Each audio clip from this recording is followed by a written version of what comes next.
مسلمان کا یہ عقیدہ ہے کہ ہمارا خالق اللہ ہے، ہمارا مالک اللہ، ہمارا رازق اللہ۔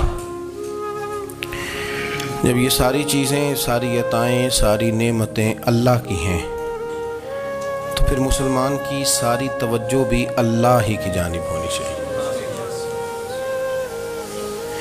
اسے کوشش کرنی چاہیے کہ وہ ہر معاملے میں، ہر مسئلے میں، ہر پریشانی میں اپنی توجہ اپنے رب کریم کی جانب مبذول رکھے۔ انسان جب اپنے علم پر بھروسہ کرنے لگتا ہے، یا اپنی عقل پر بھروسہ کرنے لگتا ہے، یا اپنے تعلقات پر بھروسہ کرنے لگتا ہے، یا اپنی دولت پر، مال پر، صحت پر، تو ایک بہت بڑے دھوکے کا شکار ہو جاتا ہے۔ اور انسان جب انسانوں پر بھروسہ کرنے لگتا ہے تو پھر اللہ تعالیٰ اسے بعض اوقات انسانوں کے سپرد کر دیتا ہے، انسانوں کے سپرد۔ اور بہت سارے ایسے لوگ بھی ہوتے ہیں جو رب کریم کو بھولتے ہیں اور وہ اپنی ساری توجہ انسانوں کی طرف، دنیا کی طرف، دنیا داروں کی طرف کر لیتے ہیں، تو اللہ تعالیٰ فرماتا ہے پھر میں انہیں یہ سزا دیتا ہوں کہ وہ مجھے بھولنے نکلے تھے تو میں نے انہیں ان کا اپنا آپ بھی بھلا دیا، اپنا آپ بھی۔ سورہ حشر کو دیکھیے گا، فرمایا وَلَا تَكُونُوا كَالَّذِينَ نَسُوا اللَّهَ فَأَنسَاهُمْ أَنفُسَهُمْ۔ ان لوگوں کی طرح نہ ہو جانا جنہوں نے اللہ کو بھلا دیا تو اللہ نے پھر انہیں ان کا اپنا آپ بھی بھلا دیا، انہیں اپنی بھی ہوش نہیں رہی، وہ ایسے مسائل میں گھر گئے، وہ ایسی آزمائشوں میں الجھ گئے، وہ ایسی دنیا داری کے اندر الجھے کہ انہیں اپنا بھی پتہ نہ چلا۔ اب تو ڈھونڈتا پھرتا ہوں اے اقبال اپنے ہی آپ کو، اب تو ڈھونڈتا پھرتا ہوں اے اقبال اپنے آپ کو، آپ ہی گویا مسافر، آپ ہی منزل ہوں میں۔ جب انسان خدا فراموش ہوتا ہے تو خود فراموش ہو جاتا ہے۔ ہمارا بڑے زمانے سے تکیہ ہے، کبھی امریکہ پر، کبھی یورپ پر، کبھی برطانیہ پر، کبھی مالداروں پر، کبھی اسلحے والوں پر۔ اس کا نقصان یہ ہوا کہ اپنا کوئی وجود نہیں رہا، اپنا کوئی نظریہ نہیں رہا، اپنی کوئی سوچ نہیں رہی۔ ایسے محسوس ہوتا ہے کہ کوئی منشور نہیں، کوئی دستور نہیں، لگام منہ میں ہے اور اس کا سرا کسی کے ہاتھ میں ہے، وہ جدھر چاہتا ہے ہمیں گھما لیتا ہے۔ اللہ فرماتے ہیں یوں نہ ہو جانا کہ تم رب کو بھلا دو اور پھر تمہیں اپنا آپ بھی بھول جائے۔ اولئک ھم الفاسقون، فرمایا یہ وہ لوگ ہیں جو نافرمان ہیں اللہ کے، یہ نافرمان ہے۔ جب یہ نظریہ بن گیا، جب یہ ذہن بن گیا کہ پیدا اللہ نے کیا ہے، دینا اللہ نے ہے، عطا کرنے والا اللہ ہے، نوازنے والا اللہ ہے، تو پھر ساری توجہ دنیا داروں کی طرف رکھنا، میں اللہ والوں کی طرف توجہ رکھنے کا قائل ہوں، میں وہ سمجھتا ہوں، ہم اس چیز کے قائل ہیں، لیکن وہ بھی کوئی آستانہ ہے کہ جہاں حق مرشد کا نعرہ تو بڑا لگے پر رب کا نام ہی نہ سننے کو ملے۔ یہ بھی کوئی بات ہوئی کہ جہاں یہ تو نعرہ زور سے لگے کہ جیوے جیوے مرشد جیوے، لیکن استغفار کا درس ہی نہ ملے۔ جہاں ہر وقت یہ بتایا جائے کہ یہاں آ گئے تو بچ گئے، کیسے بچیں گے؟ میرے رسول پاک علیہ السلام کا دروازہ سب سے بڑا دروازہ ہے، حضور کا دروازہ سب سے بڑا دروازہ ہے، لیکن میرے دوستو یاد رکھنا، نبی پاک علیہ السلام نے بھی لوگوں کو جب رستہ دکھایا ہے تو رب کریم کا رستہ دکھایا ہے، اللہ کا رستہ دکھایا، اللہ کریم کا رستہ دکھایا، لوگوں کو رب کی طرف توجہ کرائی۔ میرے رسول کریم سید عالم صلی اللہ تعالی علیہ وسلم نے لوگوں کی اللہ کی جانب توجہ کرائی اور لوگوں سے یہ کہا کہ وہ اپنے رب کریم کی جانب اپنا ذہن رکھیں، اپنی توجہ اپنے اللہ کی جانب مبذول کریں۔ میری بات کو اچھے طریقے سے سمجھیے گا، علم اللہ تبارک و تعالی عطا کرتا ہے تو اسے اللہ کی عطا ہی سمجھنا چاہیے۔ کچھ لوگوں کے پاس علم ہوتا ہے پر علم نافع نہیں ہوتا، وہ ٹامک ٹونیاں مارتے رہتے ہیں ساری زندگی۔ علم کو اللہ کی عطا سمجھیں، اپنی عقل پر، اپنے شعور پر زیادہ بھروسہ نہ سمجھیں، نظر اللہ پہ رکھیں۔ حضرت مولا علی شیر خدا کرم اللہ تعالی وجہہ الکریم سے کسی نے پوچھا تھا بڑا عالم کون ہوتا ہے؟ ہمارے ہاں تو اب وہ والے عالم پائے جاتے ہیں نا اللہ ماشاءاللہ، جو ممبر پہ بیٹھتے ہیں تو دعوے ہی دعوے، ممبر پہ بیٹھتے ہیں تو دعوے ہی دعوے، اس طرح کے عالم ہمارے ہاں پائے جاتے ہیں۔ وہ ہر بات میں دعویٰ کرتے ہیں، میں یہ کر دوں گا، میں وہ کر دوں گا۔ یہ مزاج علماء کا نہیں۔ حضرت علی المرتضیٰ سے کسی نے پوچھا بڑا عالم کون ہوتا ہے؟ فرمایا بڑا عالم وہ ہوتا ہے کہ جسے مسئلے کا پتہ نہ ہو تو وہ کہہ دے مجھے نہیں پتہ، میں پتہ کر کے بتاؤں گا، غلط بات بیان نہ کرے۔ امام مالک سے کسی نے کوئی مسئلہ پوچھا تو آپ فرمانے لگے مجھے اس سوال کا جواب نہیں آتا، ہمارے بزرگ سمجھاتے کیا ہیں؟ وہ کہنے لگا آپ اتنے بڑے امام ہیں تو اس سوال کا جواب نہیں آتا۔ آپ فرمانے لگے اگر مجھے ہر سوال کا جواب آتا پھر تو میں خدا ہوتا، مجھے ہر سوال کا جواب نہیں آتا، مجھے تو اتنا آتا ہے جتنا میرے رب نے مجھے عطا کر دیا ہے۔ اپنی نظر اللہ پہ رکھیں، نکل آئیں اس معمے سے باہر کہ میں کوئی بلا ہوں، مجھے بڑا پتہ ہے، میرے پاس 6 ڈگریاں ہیں، مجھے 10 جگہ پہ تدریس کا شغف حاصل، اس سے نکلیں باہر۔ قرآن مجید دیکھیے گا، اللہ تعالیٰ نے ارادہ قدرت فرمایا کہ میں حضرت آدم کو بناؤں گا، پھر بنانے کے بعد فرمایا فرشتوں سجدہ کرو آدم کو، سب نے سجدہ کیا الا ابلیس ابا واستکبر وکان من الکافرین، سب نے سجدہ کیا سوائے ابلیس کے، اس نے انکار بھی کیا، تکبر بھی کیا اور کافروں میں سے ہو گیا۔ تو یہ جب اللہ تعالیٰ نے سجدہ کرایا تو کیسے کرایا؟ اللہ تبارک و تعالیٰ نے نا حضرت آدم کو علم سکھایا خود، وعلم آدم الاسماء کلہا، خود اللہ فرماتے ہیں کہ میں نے جناب آدم علیہ السلام کو تمام اشیاء کے نام سکھائے، سب اشیاء کے نام سکھائے۔ تو وہ چیزیں پھر میں نے نا، اللہ فرماتے ہیں میں نے فرشتوں پہ پیش کی، میں نے کہا کہ بتاؤ ان کے نام کیا ہے، تو فرشتوں نے جو جواب دیا ہے وہ سمجھنے والا ہے۔ اللہ نے چونکہ خود علم سکھایا تھا حضرت آدم کو، جناب آدم سکھایا تھا، لیکن فرشتوں کو نہیں سکھایا تھا۔ تو اللہ کریم نے فرمایا فرشتوں اب یہ بتاؤ ان چیزوں کے نام کیا ہیں؟ تو فرشتے کیا کہتے ہیں؟ فرشتے عرض کرتے ہیں قالوا سبحانک لا علم لنا۔ آپ کبھی یقین کریں اس چیز کی لذت لیں تو مزہ آ جائے۔ کہا قالوا سبحانک، کہنے لگے تو پاک ہے، قالوا سبحانک، کہنے لگے تو، بھئی آدم علیہ السلام کو نام سکھا لیے، پھر فرشتوں کے سامنے وہ چیزیں پیش کر کے کہا ان چیزوں کے نام بتاؤ، تو فرشتے کیا کہتے ہیں؟ کہتے ہیں قالوا سبحانک، تو پاک ہے، لا علم لنا، ہمارے پاس کوئی علم نہیں، الا ما علمتنا، ہمیں تو اتنا پتہ ہے جتنا تو نے ہمیں سکھا دیا، ہمیں تو اتنا پتہ ہے جتنا تو نے ہمیں، لا علم لنا، ہمارے پاس کوئی علم نہیں ہے، اتنا ہی پتہ ہے جتنا تو نے ہمیں سکھا دیا ہے، اس سے زیادہ ہمارے پاس علم، اور یہ کیوں تو نے ہمیں جتنا سکھایا اتنا پتہ ہے۔ فرشتے یہ نہیں کہتے یا اللہ تو زیادہ سکھا، آدم کو دیا تو ہمیں بھی دے، یہ نہیں فرمایا، فرمایا انک انت العلیم الحکیم، اے اللہ تو علم والا بھی ہے اور حکمت والا بھی ہے، تجھے پتہ ہے کس کو کتنا دینا ہے، جتنا تو نے مناسب سمجھا جناب آدم کو دیا، اور جتنا تو نے بہتر سمجھا وہ تو نے ہمیں عطا فرمایا۔ تو اگر آپ کے پاس علم ہے، کہیں نالج ہے، اس کو اللہ کی عطا سمجھیں۔ ہمارے ہاں بہت سارے لوگ بن کے بیٹھ جاتے ہیں، میں اکثر کہتا ہوں کہ پھر وہ دعوے کرتے ہیں میرے علاقے والے جاہل ہیں، میرے شہر والے جاہل ہیں، میرے خاندان والے پڑھے نہیں۔ یہ آپ کا دعویٰ ہے، یہ آپ کو خراب کر دے گا۔ ہم نے بہت سارے ایسے لوگ دیکھے جو بہت بڑے عالم تھے، لیکن اللہ جب لینے پہ آیا تو عقل ہی لے گیا، شعور ہی چلا گیا، حافظے ختم ہو گئے۔ آپ دیکھتے ہیں بڑھاپے میں کچھ لوگ ایسے ہوتے ہیں کہ جن کو یہ بھی یاد نہیں رہتا کہ میرا نام کیا ہے، میں کہاں ہوں، مجھے کدھر جانا ہے۔ تو اس وقت سے اللہ کی پناہ مانگیں اور اپنی نظر اپنے رب کریم کی جانب رکھیں، اللہ کی جانب اپنی نظر کو مبذول رکھیں۔ دوسری بات، علم کے بعد ایک چیز آتی ہے جس کا نام ہے ہدایت، جس کا نام ہے تقوی، جس کا نام ہے پرہیزگاری، جس کا نام ہے عمل، عبادت، ریاضت۔ یہ بھی اسی وقت ہی نصیب ہوتی ہے جب میرا رب کریم نصیب فرما دیتا ہے۔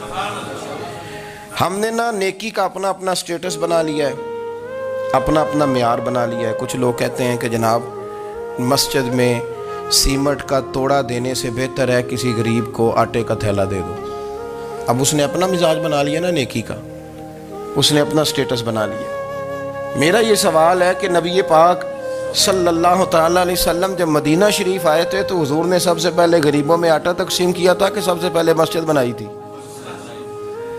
کیا عجیب لوگوں کا رنگ ہے، اپنی مرضی کی ہدایت، اپنی مرضی کا تقوی، اپنی مرضی کا معیار۔ مسجد کوئی بڑا چھوٹا خطیب بھی میری طرح کا ہو نا، تو وہ مسجد میں بیٹھ کے جب نبی پاک کی بات کرتا ہے تو کہتا ہے میرے رسول پاک غریبوں کا سہارا بن کے آئے۔ وہ غریبوں کی بات کرتا ہے، مسکینوں کی، لاچاروں کی، کمزوروں کی بات۔ تو مسجد ہی تو وہ ادارہ ہے جہاں سے غریبوں کی بات ہو رہی۔ تو اب لوگوں نے غریب کو اور مسجد کو لڑانا شروع کر دیا، اس کو لڑاؤ کہ مسجد میں پیسے دینے سے بہتر ہے آپ غریب کو آٹے کا تھیلا دے دیں۔ آپ یہ کیوں نہیں کہتے کہ مسجد میں بھی آپ توڑا دیں ایک سی مٹکا اور ساتھ غریب کو بھی خدمت کریں؟ یہ کیوں نہیں تقویٰ؟ اپنی اپنی مرضی کا مزاج، اپنی اپنی۔ کچھ لوگ کہتے ہیں چھوڑو جی، ساری زندگی انسان نماز پڑھتا رہے اور پھر گالیاں بھی دیتا رہے، بندہ داڑھی بھی رکھ لے اور جھوٹ بولنا بھی نہ چھوڑے۔ تو یہ آپ نے اپنے پاس سے تقوی کا معیار بنایا ہے۔ گالی دینے کا گناہ ہے اور داڑھی رکھنے کا ثواب ہے۔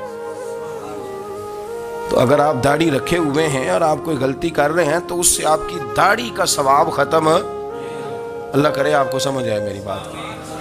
آپ کوئی غلطی کر رہے ہیں، داڑھی کا ثواب اس سے ختم، وہ اپنی جگہ پہ قائم ہے چیز۔ اپنی مرضی کا کیوں تقوی کا معیار بناتے ہیں؟ تقوی کا مزاج اپنی مرضی کا نہ بناؤ۔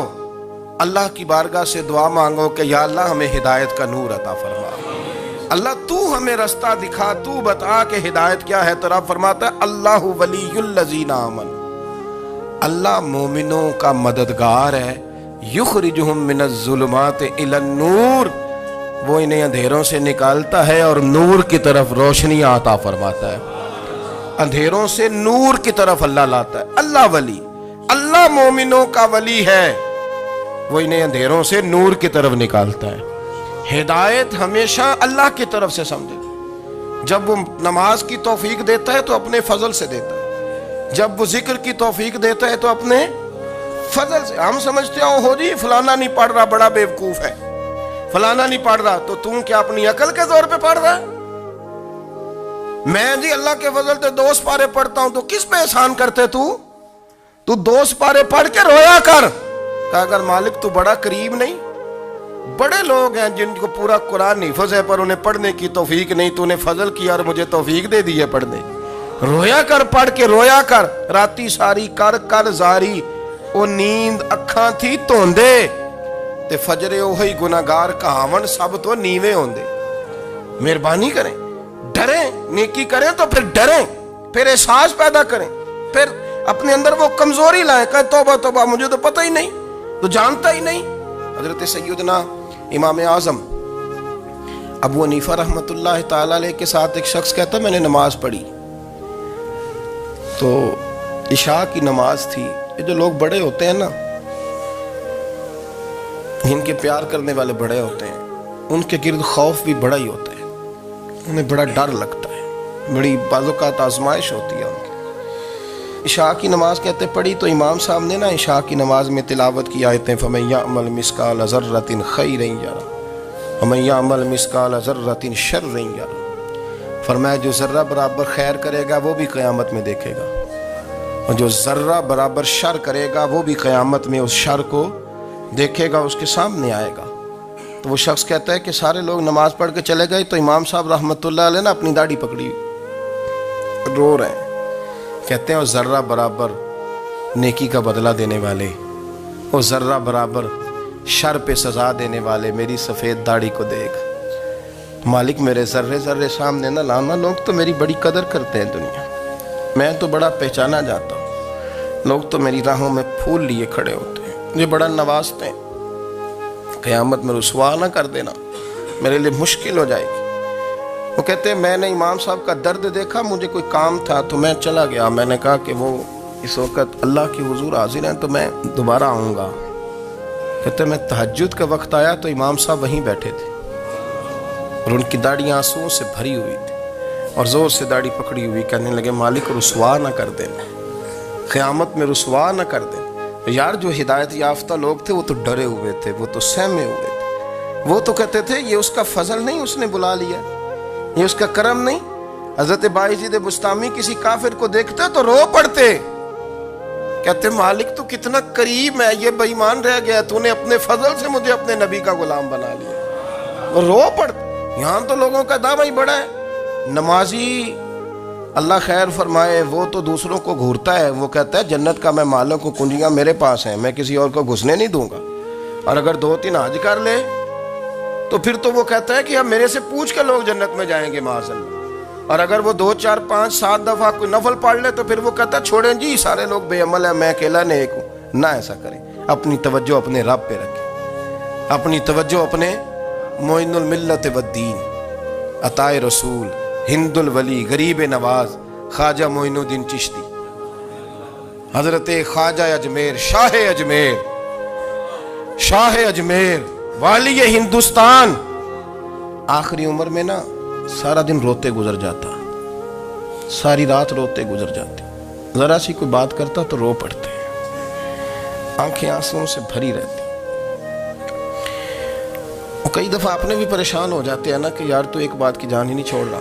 تو خواجہ قطب الدین صاحب بختیار کاکی سے لوگوں نے کہا کہ آپ مرشد سے بات کریں، اتنا بھی تو نہیں نہ رونا چاہیے، ہر وقت اس کے آنسو کی کریے، عاشق دا کام ہی رونا تونا، تبھی نہ رویو نہیں منظوری، یہ عاشق سدا ہی روندا رہندا ہے، پاویں وصل ہوئے تے پاویں دوری، ہر وقت رونے کا کیا مطلب ہے؟ تو خواجہ قطب صاحب کہتے ہیں میں قریب گیا تو میں نے پیر دبائے، میں نے کہا سونیا لوگ تو کچھ بھی نہیں کرتے، تو نے تو کمال کر دیا، 90 لاکھ آدمی مسلمان کر دیا، دنیا کچھ نہیں کرتی، تو نے 50 سال ساری رات مصلے پہ بیٹھ کے رب راضی کیا، تو شہزادہ تھا، حضور کی اولاد تھا، لیکن معین الدین تیرا ایک پلاٹ بھی نہیں، تو نے طالب علم پالے، انہیں غریبوں کو دیا، تو نے نوازا، کوئی شے نہیں تیرے پاس، ہر چیز تو نے، ساری رات روتے ہو، سارا دن روتے ہو۔ تو خواجہ قطب الدین صاحب کہتے ہیں میں نے جب عرض کیا تو خواجہ صاحب مجھے گلے لگا لیا، چیخ مار کے روئے، کہنے لگے قطب الدین پتر داڑھی سفید ہو گئی، جانے کا وقت آ گیا، جو تو نے نیکیاں گنوائی ہیں وہ ہیں صحیح میرے پاس، پر یار کی بارگاہ میں پیش کرنے کے قابل ایک بھی نہیں، تو بارگاہ تو دیکھ کتنی بڑی ہے، رسول کریم کی بارگاہ میں پیش کرنے کے قابل ان میں سے ایک بھی نہیں، تو آستانہ دیکھ کتنا بڑا ہے، کیا پیش کروں گا، کیا عرض کروں گا حضور کی بارگاہ میں، کس طرح؟ وہ یار جو بڑے تھے وہ تو ڈرے ہوئے تھے، سہمے ہوئے تھے، وہ تو بڑی آزمائش میں تھے، لیکن میرا اور آپ کا رٹا 2 نمازیں پڑھ کے 6 نمازوں کا دعویٰ کرنا اور لمبی چوڑی کہانیاں بنانا اور اپنے منہ سے اپنی تعریفیں کرنا، اس سے تھوڑا باہر آئیں۔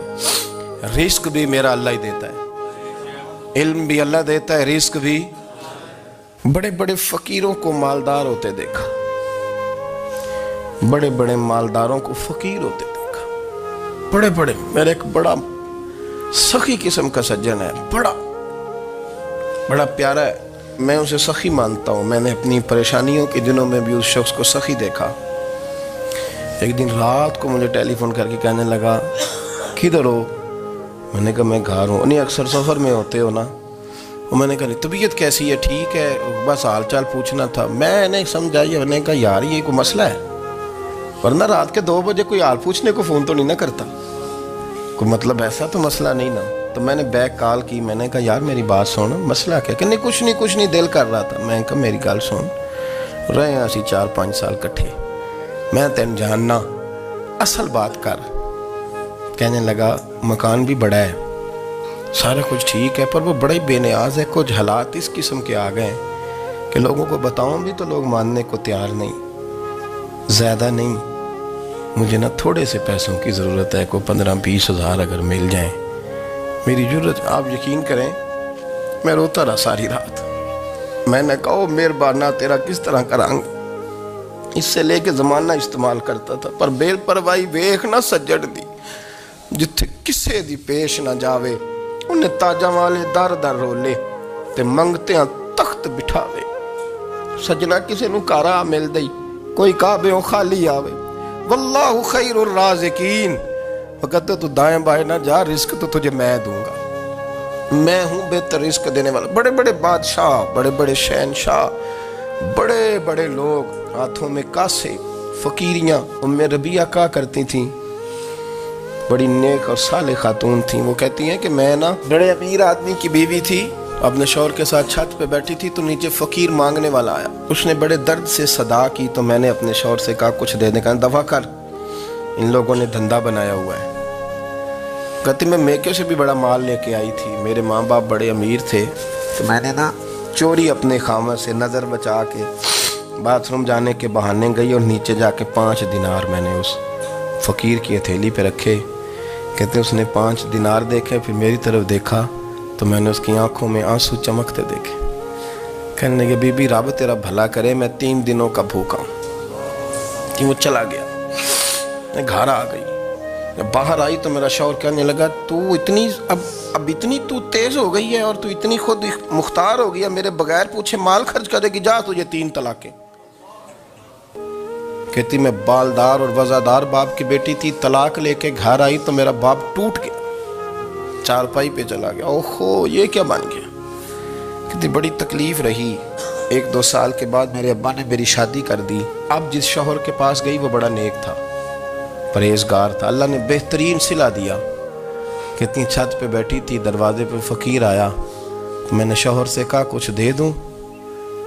کہنے لگا 5 نہ دینا, 15 دینا, 20 دینا, میں فقیر ہوں, میں نے فقر سے دولت دیکھی ہے, اسے خالی نہ لوٹانا. کہتی ہے کہ میں نیچے گئی اور جب میں نے اس کی طرف دینار بڑھائے تو میری چیخ نکلی, پیسے پھینک کے میں بے ہوش ہو کے گری. میرا شوہر نے آ کے اٹھایا, اندر لے گیا, پانی منہ پہ چھڑکا. کہنے لگا تجھے کیا ہوا. کہنے لگی یہ جو مانگنے آیا یہ میرا پہلا شوہر تھا, وہی تھا جو کہتا تھا کہ تو 5 دینار دے آئیے, جا تجھے 3 طلاقیں. پڑھو نا حدیث پاک. میرے نبی پاک علیہ السلام نے فرمایا ایک بندہ گنجا تھا.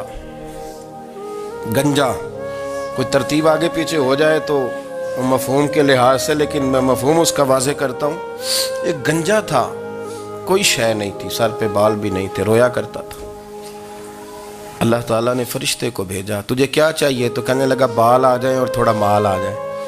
فرشتے نے ہاتھ پھیرا تو بال بھی آ گئے تو بکریاں بھی آ گئیں, لائنیں لگ گئیں, مال ہی مال ہو گئے. دوسرے کے پاس گیا, وہ کوڑا تھا, اس کو جا کے کہا کیا چاہیے. کہنے لگا شفا ہو جائے اور کچھ اللہ تعالیٰ آسانی کر دے. شفا بھی ہو گئی, گائیں بھی دے دی, بھینسیں بھی دے دی, مال ہی مال ہو گئی. پھر ایک کے پاس گیا, وہ اندھا تھا, تجھے کیا چاہیے. اس نے کہا آنکھیں مل جائیں اور کچھ ساتھ اللہ مال دے دے. اونٹ ہی اونٹ ہو گئے. جب بڑا نواز دیا تو پھر مالک نے امتحان لینے کا ارادہ کیا. یاری تیری سونا ہے پر آزمائشاں بھی تیریاں اگ. آزمائشاں تیریاں, صحیح کہہ رہا ہوں, آزمائشاں تیریاں, یاری تیری سونا ہے پر آزمائشاں تیریاں. اے سونا پرکھیا جامدائی, پہلو نہ لگاں دے لگ. اللہ نے فرمایا آزمائش کرو. سب سے پہلے گنجے کے پاس آئے, اسے کہا اللہ کے رستے میں کچھ دیکھا نہیں لگا, میرے خرچے ہی بڑے. دیکھو تو صحیح کتنی مشکل میں وقت گزارتا ہوں, حال ہی کوئی نہیں. تو اس نے کہا میں نے تو سنا ہے تو گنجا اور بھوکا ننگا تھا. کہنے لگا میں تو جدی پشتی رئیس اعظم ہوں, تجھے کس پاگل نے کہا ہے, بھاگ جا. اس نے کہا اچھا جیسے تو تھا ویسے ہی ہو جائے. کھیت کھلیان اجڑ گئے, پھر سے گنجا ہو گیا. حضور علیہ السلام فرمانے لگے, پھر وہ اس کے پاس گیا جو کوڑا تھا, اسے کہا کچھ دے. کہنے لگا خرچے ہی بڑے. اب پوچھ لیں کسی امیر آدمی سے, کہے گا چکی کے نیچے ہاتھ ہے میرا, میرے سے زیادہ تو اب پریشان بندہ ہی کوئی نہیں. کیا بتاؤں آپ کو, اتنا ٹیکس ہے, اتنا جرمانہ ہے, فلانی شے, بڑا کچھ گنواتے ہیں لوگ. اس نے کہا میں نے تو سنا تو پہلے کوڑا تھا.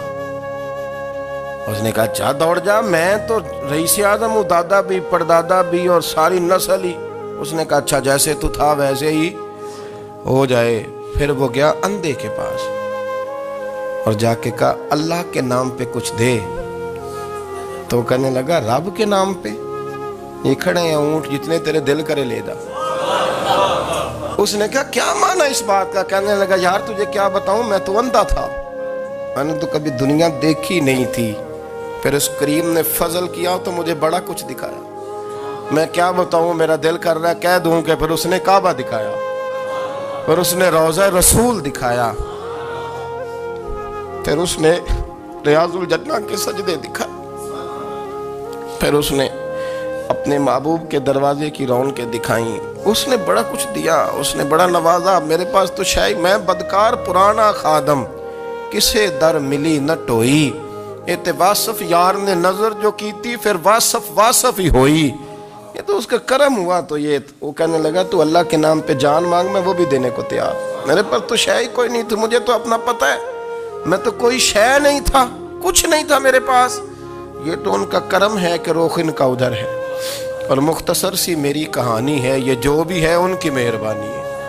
تو وہ کہنے لگا میں بھی کچھ لینے نہیں آیا تھا، تیری آزمائش ہی کرنے آیا تھا، تیری عزتیں بھی سلامت رہیں گی، تیرا مال بھی سلامت رہے گا، تیری شفا بھی۔ اپنی زندگی میں کبھی بھی اللہ کی بارگاہ سے توجہ ادھر ادھر نہ کریں، چھوڑے لوگ کیا کر رہے ہیں، دنیا کیا کہہ رہی، کبھی بھی اپنی توجہ دائیں۔ ہمارا یہ مسئلہ بن گیا کہ ہماری سیاست ہے، ہماری دنیا داری ہے، ہم بندوں کو راضی کرنا چاہتے ہیں، ہم دیکھتے ہیں کون کس طرح، اور آپ یقین کریں آپ تھک جائیں گے، بندے راضی نہیں ہوں گے، وہ نہیں راضی ہوتے، آپ ان کو منا کے لائیں گے تو ادھر والے نکل جائیں گے، ادھر کو منائیں گے تو ادھر والے نکل جائیں گے۔ اس چکر سے باہر آئیں، اس رب کو راضی کریں جو فرماتا ہے ان الذین آمنوا وعملوا الصالحات سیجعل لهم الرحمن ودا۔ فرمایا تو ایمان لانے کے بعد نیک عمل کر، میں لوگوں کے دلوں میں تیری محبت پیدا کر دوں، رحمان لوگوں کے دلوں میں محبت ڈال دے گا، اللہ لوگوں کے دلوں میں۔ اپنی نظر ہمیشہ اپنے رب پہ رکھیں، اتنی لمبی چوڑی دنیا داروں سے امیدیں نہ وابستہ کریں۔ میں نے دیکھا ہے لوگ کاسا لیسی کرتے ہیں، کبھی اس کے دروازے پہ کبھی اس کے دروازے پہ، ان چکروں سے باہر آئیں اور اپنے رب کی بارگاہ کی طرف توجہ کریں، استغفار شوق سے پڑھا کریں، اور اکیلے میں اکیلے میں حضرت رئیس المتکلمین مولانا نقی علی خان صاحب رحمۃ اللہ نے لکھا ہے کہ فرعون 500 سال حکومت کر گیا، یہاں تو 5 سال کی حکومت کی پیر لڑکھڑاتے ہیں، 500 سال۔ فرماتے اصل وجہ یہ تھی کہ دنیا جب سو جاتی تھی نا تو اوپر چادر لے کے تو مصلے پہ بیٹھ جاتا تھا اور ہاتھ باندھ کے کہتا تھا رب تو ہی ہے، میرا پردہ نہ کھولنا، مالک تو ہی ہے، کرم نوازی کرنا، میری پکڑ نہ کرنا۔ وہ بے ایمان